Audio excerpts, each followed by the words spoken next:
What's up, everybody, and welcome back to Fireside Giants. I'm your host, Anthony Rovardo, joined by my co-host, Alex Wilson. Today, the Giants, they're coming off of this win. We're feeling good at 2-3. We've got a primetime matchup against the Bengals coming up. If the Giants win that, well, we're back at 500, and we might be back in the playoff race. Yeah, that's right, guys. Giants might get back in the playoff race sooner rather than later.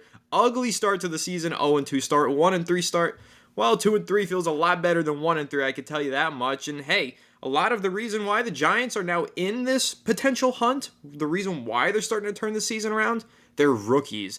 This 2024 rookie draft class has been spectacular through the first 5 weeks of the season. Now, of course, we know Malik Neighbors, superstar in the making. He's been dominant every time he's been on the football field. Was out in week 4 with a concussion. Looks like he should be back in week 6, slowly progressing through the concussion protocol. But we already know Neighbors is special. But how about we look past that first-round draft pick? Tyler Nubin? Well, he's been solid. Go to the third-round pick, Drew Phillips? He's been special. Go to the fourth-round pick, Theo Johnson, tight end? He's even starting to turn it on and progress here as we go through the season. And then you go even into the fifth-round pick of Tyrone Tracy Jr., 129-yard rushing performance against the Seahawks in week 5. That's the first 5 rounds of draft picks for the Giants, all contributing majorly to their success so far this season. So it looks like a hell of a draft class, and we're excited to just go ahead, dive into it, and discuss how great this foundational rookie draft class has been for the New York Giants through the first 5 weeks of the season, and how the success of these players could really impact the direction of this team, not just for the rest of this regular season, for seasons forthcoming. So really excited to go ahead and discuss it. Alex, how are you doing today, my friend? And what's been your biggest takeaway and impression from this rookie class so far? I'm doing pretty good. And listen, we've been talking, Anthony and I have been talking all day about really the impact this rookie class has, how it's going to influence the foundation of this team, and really where it's going to lead us. Because as you guys know, you have to draft well. We've seen over the last 5, 6, even 10 years, really, what bad drafting looks like, what bad drafting puts you, the position it puts you in, and really it's a position of weakness across the board. The offensive line, how many busts did we have there? The secondary, we really struggled to find secondary pieces. The pass rush, we really struggled to hit on some pass rushers. Obviously, Dexter Lawrence was one of our best things that Dave Gettleman left behind. Kayvon Thibodeau's been wildly inconsistent, but he shows flashes of that upside every now and then. Last week, he had 5 pressures. So, the past is the past, but the future seems to be a little bit more promising because of not just the big draft picks that the Giants did hit the last 2 years. I think Deonte Banks is going to be a good player. I do think that, obviously, going out and getting some of these other top draft picks here. I mean, I think JMS is looking to be a really, really solid young player right now. Tyler Nubin, in the same breath there. Malik Neighbors looks like he's going to be a superstar in the making. I think Drew Phillips, third-round pick, the difference between Drew Phillips and Cordell Flott is quite significant, Anthony. You know what I mean? Like, you're looking at those two players. Drew Phillips stepped in and made an instant impact as a legitimate starter on day 1. And Cordell Flott is still fighting for a spot on this team in year 3. So you see, like, same draft picks, like same spot they got drafted almost, 2 wildly different players in terms of competency stepping into the NFL. That's the difference between being a good team and a bad team. The ability to find players first 3 rounds that can step in and play integral roles immediately, if not in year 2. And then having guys who are projects for 3 or 4 years that you're spending mid-round picks on that are simply not providing value. Tyrone Tracy looks to be a starting running back in the NFL based on what we saw from last week, the ability to run inside zone, the ability to catch the football, and he's a transition receiver after all. There's a lot of upside with these players, right? A 5th-round pick in Tracy, who's able to be an impact player the way we saw him last week, that's unique. That's where you have to be finding value. That's what makes a team great over the course of a couple seasons. Theo Johnson, we saw him blossom a little bit. Show some flashes in the receiving game. He's looked really solid over the last week or 2. So I think what we're seeing is the development in some of these guys who maybe should have been projects becoming more so important pieces of this team really, really quickly, and how important it is to have rookies and young players on rookie contracts, keeping costs down at impactful spots. This is how you build the foundation of a team. Now, the past has been a little bit more ugly. This is by far the best draft class we've had in a while now, at least from the early returns. We don't know what the future will look like, but we do think that this is looking to be one of our best draft classes in quite some time. Anthony, looking at how this sets us up for the future, builds the foundation, whether it be in depth spots, whether it be in starting spots, how important is it that this draft class hits in a big way towards the Giants actually becoming a competitive, not playoff caliber football team moving forward, giving us '07 feel of the impact of a rookie class. So much good talent, really big. If anything is going to save Joe Shane and Brian Dable from potentially getting fired, being on the hot seat, this rookie class may have just is a massive catalyst, a huge variable in potentially saving their jobs long term. Yeah, it absolutely is. I mean, we've had question marks about Joe Shane. Listen, we've praised him quite a bit on this channel. We have said his ability to manage the cap, his ability to make trades, the way that he fixed the Giants' salary cap space when he stepped into a really crappy situation. Like, there's been a lot of things that Joe Shane has done that we have praised. Have we been critical of him at times as well? Absolutely. And he's had his share of mistakes and misses. Evan Neal being one of them. Like, let's just call a spade a spade. When you have the 7th overall pick and you take a right tackle, and that right tackle is on the bench in year 3, that's a miss. But every GM has their misses. But then again, every GM has their hits. Some of them have more than others. The ones who hit consistently, those are the guys that get held in high regard and keep their jobs. Right now, Joe Shane, I think, has had those misses for sure. But when you look at this rookie draft class and you stack it up to the other draft classes around the league, or even the other draft classes that Joe Shane has made in the last few years, this one looks pretty special. And I know it's only been 5 weeks, so I don't want to get too far ahead of myself. And I don't want to say that the Giants absolutely transformed their roster when we've only seen 5 weeks of these guys play. You never know who gets injured. You never know who maybe just doesn't play that well after 10 weeks into the season and, just something changes. So it's tough to kind of look at a 5-game sample size and get too excited. But then again, we are fans. We're Giants fans, and we want to see this team succeed. And right now, something that's providing us hope is this rookie class, because when you're getting that kind of production out of your 5th round pick and your 4th and your 3rd and your 2nd round pick, you did something right, even if it is early. Because oftentimes you'll see NFL teams, their rookie class, the 1st round pick steps in, makes an immediate impact. That's usually what you expect from a 1st round pick, especially one that you selected in the top 10, like the Giants did with Neighbors and with the 6th overall pick. That's a given. We knew Neighbors was going to step in, probably immediately be a 1,000-yard receiver and put up a bunch of touchdowns. What we didn't expect was for 3rd-round rookie Drew Phillips, who played at Kentucky as a nickel cornerback, we didn't expect him to step in, have a couple sacks during the beginning of the season, some forced fumbles, a bunch of tackles for losses. We didn't necessarily expect him to make that kind of immediate, high-level impact. Again, we thought he would be a starter, thought he'd be an impactful player, but to this extent, it's been surprising and absolutely welcomed. And then you're looking at some of these other picks like Tyrone Tracy. We thought that was a really intriguing selection. We praised that one quite a bit when it happened in the offseason. But did we expect him to, by week 5, have a 100-yard rushing performance? Alex, I don't know if you did, but I definitely didn't. I didn't see that one coming. That was excellent. I mean, even if you want to go to the 6th round pick, Darius Masua, I still think I say his name wrong, but you guys know who I'm referring to. He had an interception in week 1 against Sam Darnold, who's been a damn good quarterback all season. So we're getting production out of all of these draft picks, and it's just exciting at the end of the day. And, to tie that back into that more broad, general and lofty question that you asked, Alex, is this how Joe Shane and Brian Dable, is this how they keep their jobs? Is this how they build towards a brighter future? Absolutely, because the best teams in the NFL, name them for me. They're not built through free agency. They're built through the draft. Those teams that have been to the playoffs or at least competing for the postseason spots year in and year out, even if you want to look in the Giants division, the 2 teams that have really been battling for postseason spots every year, the Dallas Cowboys and the Philadelphia Eagles, almost all of their top players are homegrown draft picks. They have an innate ability to draft talent in those middle rounds, especially. Like when you look at the Dallas Cowboys, how many of their starters were found in those middle rounds of the draft? The Giants, on the other hand, over the last 5 or 6 years, well, it's been a lot of starters that they found in free agency. It hasn't been a lot of homegrown guys that they found in those middle rounds of the draft. But that seems to be shifting now. Even looking at this draft class, it's shifting. But if you want to look at the last 2 draft classes, I think that's where the shift started to happen. Because even some guys like, Cordell Flott's been in and out of the starting lineup, and he's had some solid performances. Kayvon Thibodeau has been, for better or for worse, describe his performance however you must. He's been an absolute lineup lock, and he's been a starter. John Michael Schmitz is a guy that they drafted to develop, and he's starting to take over that role. So there's just been a lot of pieces here that have been added over the past couple of years that in years past haven't been added. So I think that the way that the Giants are building this roster, they're going about it the right way because they're no longer just patchworking things in free agency.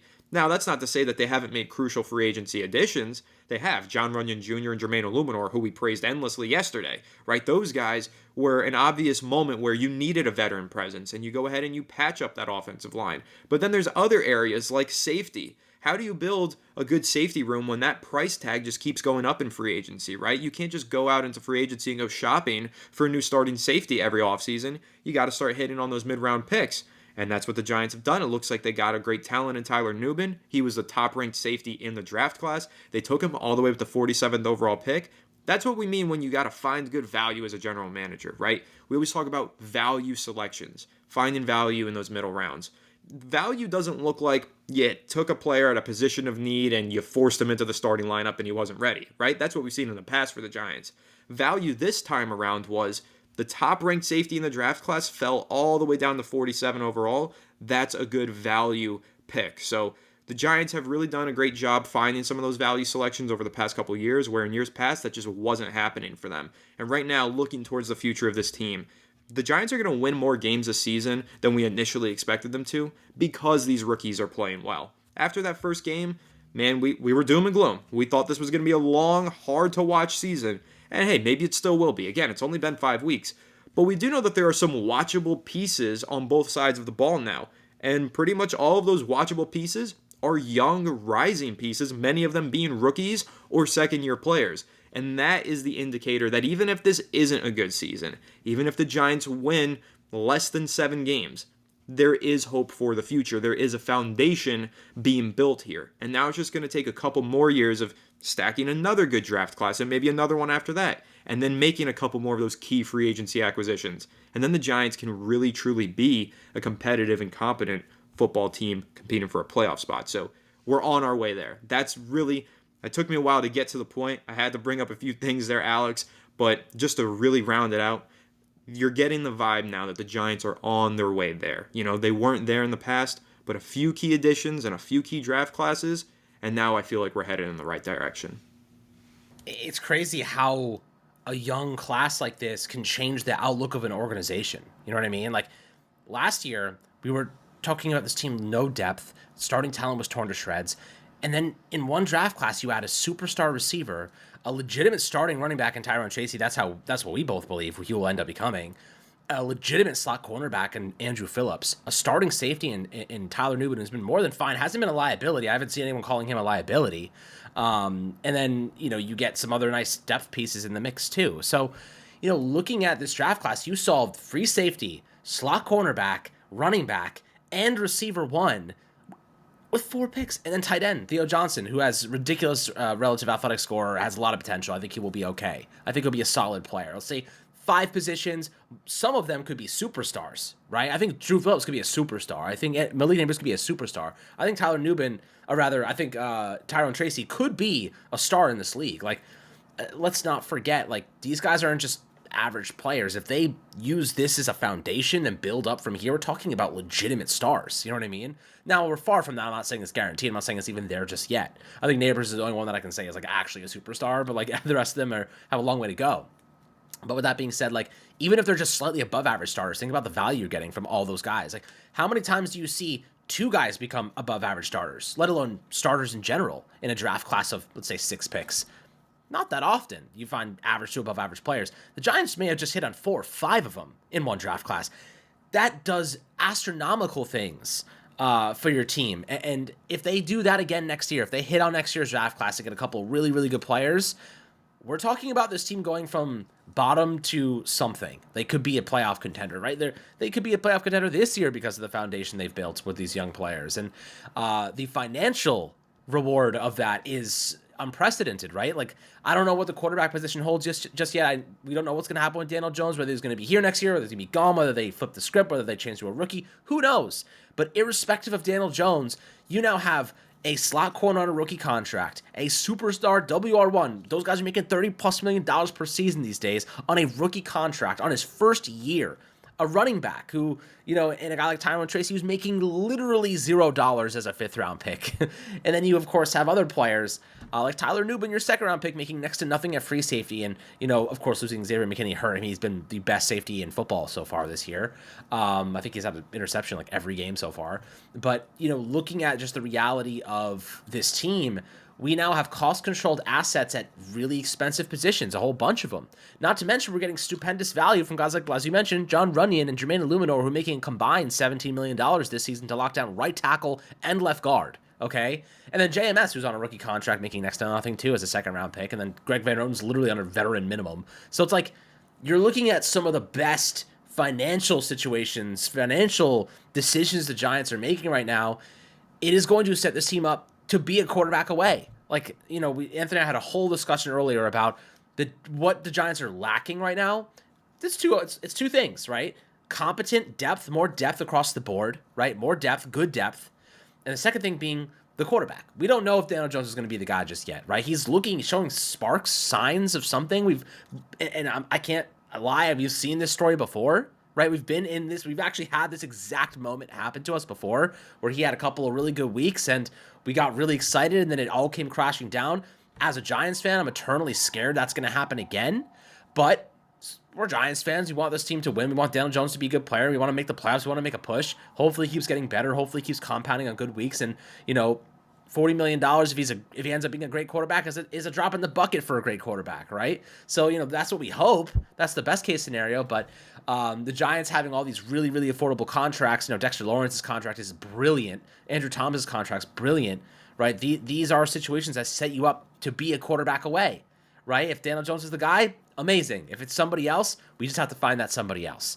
So I am very, very excited to see where this team goes. I think we're very close because of this draft class to being a good football team, if not a really good football team. We have to hit the most important thing, though. Got to hit on some players next year. Have to. And make good free agent acquisitions and figuring out what the future is at quarterback, whether it be DJ or somebody else, who knows. This team is not that far away from being really competitive, in my opinion. Just because of how well this rookie class... I didn't anticipate this, Anthony. I don't think you did either. No, I don't think we anticipated how good this rookie class would look. They have completely changed the conversation here for us.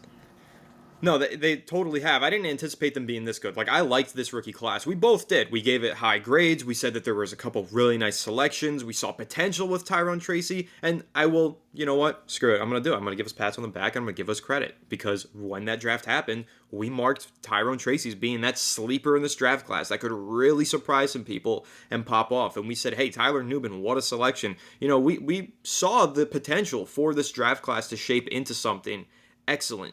But did we expect it to happen this soon is the more specific question. No, that we didn't see coming. And that's what's been so exciting about this. And I want to add in here, Alex, when you're talking about these players and the way that they've played, these rookies for the Giants, stack them up against the rest of the draft class. And I understand that PFF grades are not the end-all, be-all, but I'm going to use this as a baseline just to reference the fact that the Giants rookies, among other rookies at their positions, are playing at a high level. Here's these rankings for each rookie that the Giants drafted at their position compared to the other players that were drafted at their position. Malik Neighbors has the highest PFF grade among all rookie wide receivers. Tyler Nubin is second among all rookie safeties. Drew Phillips is first among all rookie cornerbacks. Now that's the gem right there because Nubin was the first drafted safety. Neighbors was the second drafted receiver. So those two being in the top two makes sense. But Drew Phillips, what was he, like the 8th or 9th, maybe even 10th cornerback? There was such a run on cornerbacks in the first two rounds. By the time the Giants finally took one in round 3, well, I don't think through the first 5 weeks they expected to get the guy who's going to be the number one graded player at his position among all rookies. So that's a real hit. Theo Johnson, we know he struggled. He was down at 8th at his position among, I think, like 10. And then Tyrone Tracy, 5th at his position. So you've got top 5 rookies at their positions at pretty much every single draft pick. You want to talk about early returns being excellent. You're talking about this New York Giants 2024 NFL draft class. It's truly been special so far. I just hope it keeps on going. It has to keep on going, man. It's the only thing that's going to save this team. like long term, they have to hit on these draft picks. This draft class, I mean, I'll go as far as to say I think this draft class probably saved the jobs of Joe Schoen and Brian Daboll long term. Without Malik Neighbors stepping in and being as great as he has been, like showing that Brian Daboll's play calling can really elevate a player like this, saved him a lot of grief. Tyler Nubin, I mean, Andrew Phillips showing his upside here. Tyrone Tracy, that game last week without that rushing game, with if they struggle on the ground, they lose that football game. Think about what that means: 129 yards on the ground. Imagine if they only have 40 and they can't run the ball. They're one-dimensional offense. Think about if last year if Jam doesn't take a big step forward, some of the free agency signings, like bad decisions compound, right? I think that's the best way to put it. Bad decisions compound and they only get worse, but good decisions end up saving jobs. Good decisions end up saving careers. Daniel Jones is having a renaissance right now because of his offensive line, because of the decisions that Joe Shane made this past offseason, right? He's having a renaissance because Malik Neighbors was drafted 6th overall. You could say the same thing for the secondary right now. The only reason the secondary doesn't look like it's being absolutely shredded to pieces is because Dexter Lawrence, because, extending him early and saving all that money and restructuring his contract was a good decision. Acquiring Brian Burns, who people that think he's not playing well, and Anthony, you said yesterday, just aren't watching the film. Kayvon Thibodeau, people are ragging on him. He had 5 pressures, guys. He was really good against the run. The Giants locked them down in the run game. I don't think people really understand how good Kayvon was last week. And of course, if you don't know already, he fractured a bone in his wrist. He had surgery this morning. He's going to be out probably for a couple weeks. So, next man up, Azeez Ojulari. Nice little depth piece, by the way, that we have there. And he's a very solid young player that I think is trying to rebound. And maybe he signs a nice little cheap extension with us, because I do think he's a good depth option. This team is being propped up right now by some of their draft picks, and that's how it's supposed to be. And they extended some of their core pieces. So the decision-making this past offseason was fantastic. We're seeing it pay off right now, but there's a long road ahead. We're only in week 6. A lot can go wrong and a lot can go right. So by no means am I sitting here saying that anyone's job is safe, or by no means am I sitting here saying they're all guaranteed to be amazing. What I am saying is we're seeing flashes of that upside, flashes of potential, flashes and signs that the decision-making this past offseason was good. And that's really going to save some jobs here. So, optimistic right now, feeling like we're trending in a good direction. As a Giants fan, always ready to be punched in the face. Mentally, I'm prepared for that. So, happy with what we're going through right now, but always prepared for the downtrend that tends to strike us when we're always so at our happiest and our peak, pride for this team. So, things are looking good right now, and hopefully we got to keep getting better, keep compounding, and most of all, stay healthy. Gotta stay healthy. Number one most important thing for every NFL team. If you are not healthy, then by the end of the year, you're not any good. So Giants gotta stay healthy, and they gotta keep stacking these wins together, because, listen, love this win against the Seattle Seahawks. Felt like a statement from Brian Dable. Felt like, hey, we're not going down without a fight. We're going to make a season out of this thing, right? That's how that win felt.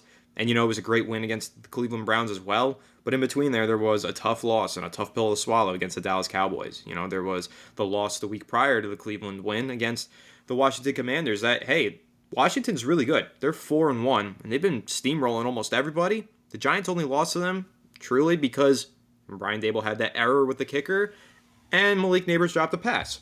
Those two things don't happen. The Giants win that game against what looks like maybe the best team in the NFC right now, the Jaden Daniels and the Commanders, arguably. So maybe this Giants team is better than we've given it credit for so far. I don't know. I don't want to get too far ahead of myself, but this rookie class has done some special things here.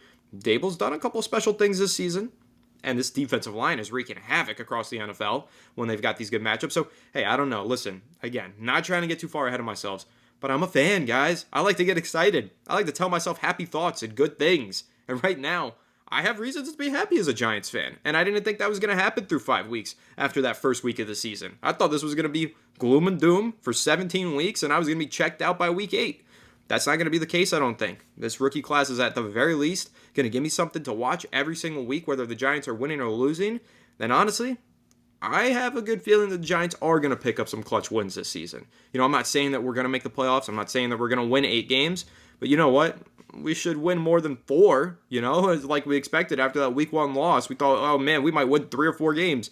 No, this Giants team is going to pick up some wins throughout this season, and a lot of it's going to be because of that rookie class. So that pretty much wraps us up, though. We're right. Foundational pieces that you find in the draft, that's how you become a good team, not just now, but then. And that's really where the Giants are trying to lead themselves, to be a good team now and then. So I'm really excited for it. Should be a fun season as we watch these youngsters grow. And hopefully, the Giants get some hardware at the end of the year. Can they get an offensive and defensive rookie of the year? It's going to be tough. There's a lot of good rookies across the league right now, but Giants have a few of them. So excited to keep watching them and discussing them week to week. And obviously excited for this upcoming primetime game against the Bengals. It's a big one for the Giants. Can Daniel Jones get a primetime win? If he does, man, I'm going to be feeling good about the direction of the season. And maybe we do have to have some more serious conversations about this quarterback position. I don't know. But let's not get too far ahead of ourselves. Let's take it one game at a time. And of course, every single day, you can check us out here on Fireside Giants. Make sure to leave a like if you enjoyed this episode. Subscribe to the channel if you're new. Ring the bell so you don't miss an episode, and comment your thoughts down below in the comment section. If you listen to Apple or Spotify, make sure to leave us a 5-star review. Go ahead and follow us on all of our social media channels at Fireside Giants. Without further ado, we'll catch you all on the next one. Have a good one, and let's go Giants.